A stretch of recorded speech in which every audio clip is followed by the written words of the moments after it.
அஸ்ஸலாமு அலைக்கும் ரஹ்மத்துல்லாஹி பரகாத்துகு. அல் குர்ஆனில் கூறப்பட்ட நபி இத்ரிஸ் அலைஹிஸ்ஸலாம் அவர்களின் வரலாற்றை குர்ஆன் மற்றும் ஹதீஸ் அடிப்படையில் தெரிந்து கொள்வோம் இன்ஷா அல்லாஹ். அல்லாஹு தஆலா நபி இத்ரிஸ் அலைஹிஸ்ஸலாம் அவர்களை பற்றி 3 வசனங்களில் குறிப்பிடுகின்றான்.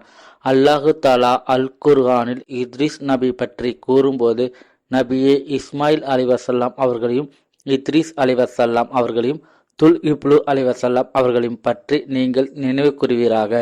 அவர்கள் யாவரும் பொறுமையாளர்கள், நின்றமுள்ளவர்கள் என்று அல்லாஹ் அல் குர்ஆனில் 21வது அத்தியாயம் 85வது வசனத்தில் கூறுகின்றான். மேலும் அல்லாஹு தஆலா கூறுகின்றான், நபியே இவ்வேதத்தில் இத்ரிஸை பற்றியும் நினைவு கூர்வீராக. நிச்சயமாக அவர் உண்மையாளராகவும் மிக்க சக்தியவனாகவும் இருந்தார். மேலும் அவரை நாம் ஓர் உயரிய இடத்தில் உயர்த்தினோம் என்று அல்லாஹு தஆலா அல் குர்ஆனில் 19வது அத்தியாயத்தில் 56, 57 வசனத்தில் கூறுகின்றான். மேலும் அல்லாஹ்வின் தூதர் நபிகள் நாயகம் ஸல்லல்லாஹு அலைஹி வஸல்லம் அவர்கள் இத்ரிஸ் அலைஹிஸ்ஸலாம் அவர்களை பற்றி கூறிய ஹதீஸை பார்க்கலாம்.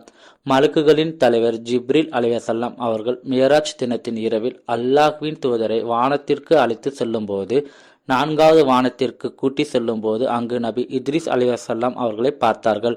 அப்பொழுது நபி இத்ரிஸ் அலைஹிஸ்ஸலாம் அவர்கள் நபிகள் நாயகம் ஸல்லல்லாஹு அலைஹி வஸல்லம் அவர்களை பார்த்து, நல்வரவாகட்டும், நல்ல சகோதரனே வருக என்று கூறினார்கள்.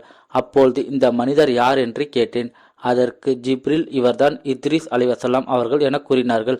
இவ்வாறுதான் குர்ஆன் மற்றும் ஹதீஸில் கூறப்பட்டுள்ளது. அவர்களை பற்றி வேறு எதுவும் விரிவாக இல்லை.